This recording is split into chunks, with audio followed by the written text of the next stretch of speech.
I plan for this to be somewhat of a three-part video series. In this first video, I'm going to go over everything related to small camcorders, pros and cons of different styles, different price ranges, including important features that you're going to want to have, how to choose a camcorder, what the best self-filming setup is all around, what camcorder settings to use depending on the time of day or even the weather conditions, and then just some general tips I've learned over the years. I'm next going to upload a very similar video regarding DSLR and mirrorless cameras since they've become so popular lately for video. And then lastly, I'm going to upload a segment on video editing. There's a reason that these small HD camcorders have become so popular lately and why I recommend them for self-filming more than just about any other camera style. They have excellent video quality and it's in a really convenient, compact setup. Really, all you need is a camera arm and then one of these little HD camcorders to achieve above average results.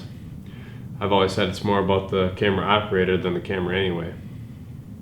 Adjustable zoom range, better audio, and more features are some of the advantages that you'll get with this over an action cam. Although an action cam is a little bit more portable and easy to use. Over DSLRs, camcorders have the advantage of being more compact and easy to use. However, they have disadvantages of not being able to change out the lenses. They don't have nearly the low light potential, and they obviously aren't built to take great photos for time lapses or whatnot. As far as choosing a camcorder, here are some of the key features that we need to consider. Manual controls, sensor size, aperture, mic ports, length ports, and focus peaking. So as far as manual controls go, you got manual focus, manual exposure, manual microphone levels, and custom white balance. That's really all you need to worry about. Of those, the most important by far is going to be the manual focus.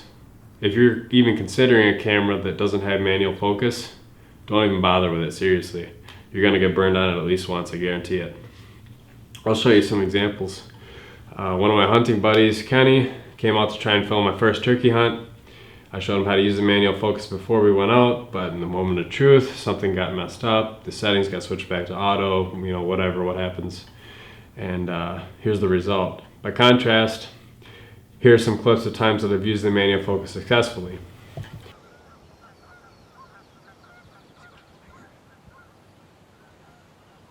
Manual exposure is pretty useful in the outdoors because we don't always have the best lighting. For instance, if I'm doing a self-interview in the tree and the sun's behind me, or it's just a really bright day, my face is going to look dark because the camera automatically adjusts its exposure to compensate for the bright sky. How you fix that is by setting the exposure over to manual and boosting it up. The sky might look a little bit blown out, a little bit too bright, but you will be properly exposed, and that's the way you're supposed to do it according to the video experts. As far as mic levels, it's a little bit more advanced, certainly not necessary. The camera does a pretty good job of doing it automatically. However, if you're going to want to try and take your footage to the next level, it's something you should consider. Automatic gain control, or ACG for short, likes consistency in its audio levels.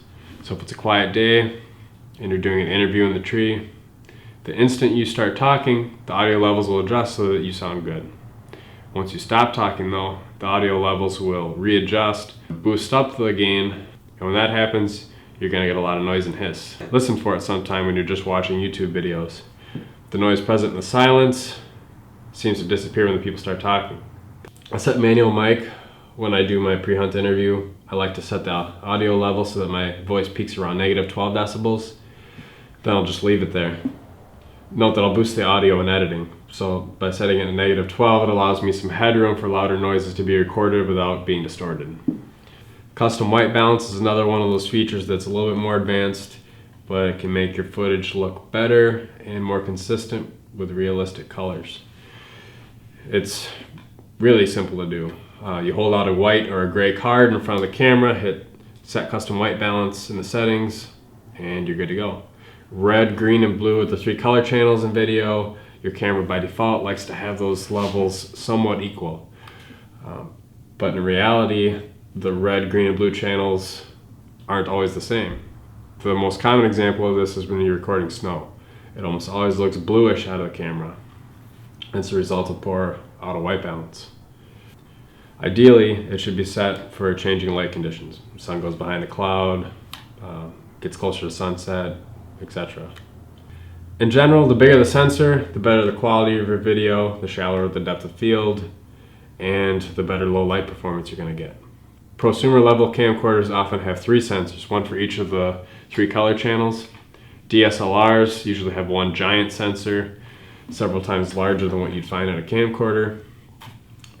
The sensor on my Canon Vixia HF S100, for example, is 1/2.6 inches. It's about as big as you're going to expect to find in this price range. More often you'll see 1/3 or 1/4 inch chips. They can be either CMOS or CCD, but it seems like most manufacturers are moving towards CMOS, so you don't really need to worry about it that much. Think of a camera's aperture as its pupil. The larger the aperture, the more light it's going to let in. Larger apertures also have shallower depth of field. The smaller the f number, the larger the aperture. So f1.8 is a larger aperture than f2.8. The HF S100 that I have is a max aperture of f1.8 to 3.0. That means it can open up to f1.8 when you're zoomed out, but only f3.0 when you're zoomed in. The mic port is nice and it's extremely common. If you want to get the best possible audio, you're going to want to use a shotgun mic.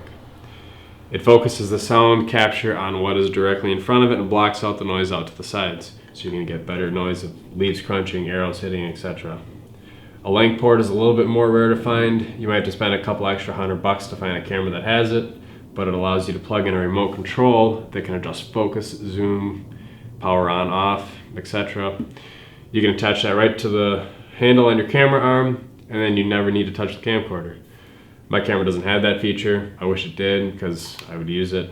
Otherwise, the power, the record, everything is all in separate locations and it just makes life a little bit harder. How much should you expect to spend? Well, it's ultimately up to you, but I would say a minimum $350 to $500 for a nice used camcorder to get started and get some of those nice features. I've never spent more than $500 on a camera personally. This guy I sniped off an eBay bid a few years ago for $404. Still a great camcorder. You can get the Vixia S line for even cheaper than that now because it's been discontinued. My Sony NEX5R, which is a mirrorless camera, I got for $505 new on eBay with the kit lens, contour Rome that I have. I got used for $109 off of B&H Photo. The thing about used cameras I've noticed is that they're a piece of equipment that's more likely to be taken care of. People either sell them because they're upgrading or because they don't use as much as they thought they would. Also, since everything went to digital with recording moving to SD cards, you don't have to worry about wear and tear as much as you did with tape-based recording. So buy lightly used is my honest opinion if you want to save a couple $100. I went over my basic video setup a while back in a video review of the Hunting Beast camera arm, so I'm just going to insert that clip in here because it's basically the same setup I still use. I like to set the arm up so that it's sitting a little bit above waist level when I'm sitting down. And I also like to have it just to my left. I'm left-handed. That allows me to get the camera ready for the shot. And then if the deer's off to my right, which makes a very comfortable left-handed shot, I'm able to move the camera arm out in front of me in order to capture the shot. Settings. Number 1, shutter priority mode. For Canon, that mode is labeled TV. For Sony, it's S. I'm not quite sure what it is for other manufacturers. Basically though, you want the denominator of your shutter speed to be double the frame rate of your camera.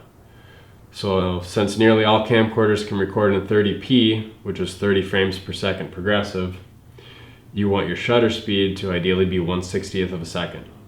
That keeps you at a good balance between footage looking too blurry and too sharp during movement. Keep in mind that the shorter shutter speed times are going to let in less light, so what I'll do for morning hunts is I'll start with 1/30th of a second. I'll sacrifice a little bit of motion blur to get better light. Once I'm able to, I'll switch to 1/60th of a second. How do I know when that can happen? Usually your camcorder is going to let you know when it's not getting enough light. So if I'm at 1/30th of a second, I switch to 1/60th and the camcorder makes that 1/60th start blinking, I'll know it's not ready yet. It's not letting in enough light. Then I'll go back to 1:30 and try again later. I do the reverse in evening hunts. I start off at 1/60th of a second shutter speed. Once the icon starts blinking, I'll go to 1/30th. Once that starts blinking, I'll either go home, stick it out a little while, or switch to 1/15 of a second shutter speed. In either of those last couple scenarios though, be aware that any footage you do capture isn't going to be great quality wise. And then of course I set the manual mic and custom white balance. Set custom white balance periodically, like I've said. If you forget a white card and don't have snow or anything to white balance with, you can usually go with one of the camera presets like sunny, cloudy, shade, etc. and they're usually not too bad. Lastly, if your camera has focus peaking, which is something you'd probably find buried deep in the settings menu, I like to have it on. It gives you a little red outline of the areas of highest contrast in the LCD screen. As far as manual focus, how I use it, what I will do is I'll pick a reference spot, I'll say 20 yards, or maybe there's a really heavy deer trail that I expect the deer to use. I'll zoom into that spot on autofocus. Let it focus on, a stump or whatever at that distance, then I'll switch it over to manual. Now it's locked. Zoom back out and you're ready to film. By the way, if you zoom in, your focus is going to be a little bit more critical. So as a last-ditch effort, if you're panicking, your focus is not on, you need it to be on, you don't know which way you need to go to get it in focus, just zoom out. So here's how I pack in all my camera gear. First I'll lay on my climbing sticks, then I will lay down my camera arm on top of those, and I make sure it's nice and snug, and I also use stealth strips on top of my camera arm and my climbing sticks, which is going to cut down any of the noise. Then I'll lay down a jacket if it's colder out, bungee everything down, and I'm good to go. Once I'm at the base of the tree, I'll take everything off my stand, attach one pull rope to my bow, another one to the camera arm. Then I'll climb the tree using my method shown in my other video. Then I will pull up the camera arm, attach the camera, put the shotgun mic on, and then pull up my bow, and I'm ready to hunt. A quick note on framing and the rule of thirds. In general, try to imagine that there's a tic-tac-toe board on your screen. You want to line up your subject with one of those intersections. So a lot of times I'll use my eyes as a reference point if I'm doing an interview. If I'm following a deer, I will put the deer on one of those intersections. Just remember that you want to have a lot of space out in front of whatever you're trying to film.